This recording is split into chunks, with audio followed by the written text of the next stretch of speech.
Assalamu alaikum bandiraɓe radio fulɓe mi salmini on min mbiyetemi ko Ousmane Ba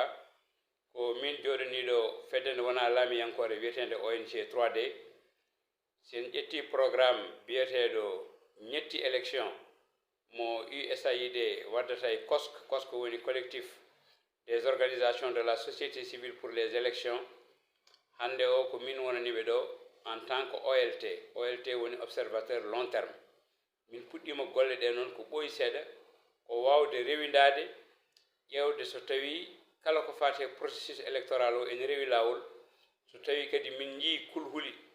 ko fate violence min mbawa tintinde yimɓeɓe guilay law eyyi hande noon kulhuli jogaɗi koto banggue Agnam e hoore fonde surtout hakkude responsable uji ɗiɗi woni Farba Ngom maire des Agnam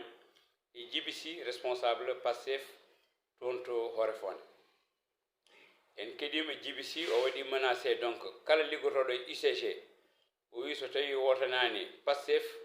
koko contrat mum koko jogori heɓtede ɗum noon ko hunde hulɓinide Farba Ngom kañum ne to banggue mum wi ko cortège donc Djiby Sy kala nde rewi Agnam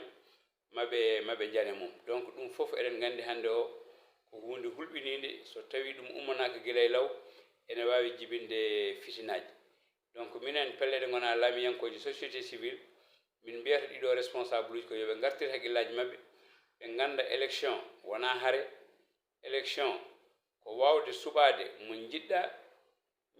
ñalawma woto so yonti mbawa nawdemo mbaɗa encadré o wotanma e dow dayre so gayni o hoota galleji mabɓe vraiment ko ɗum min noddata les responsables min mbiya noon guilay joni les autorités administratives yo mbattu haqqille e banggue Agnam o woto yimɓeɓe bettede e to banggue fitina on calminama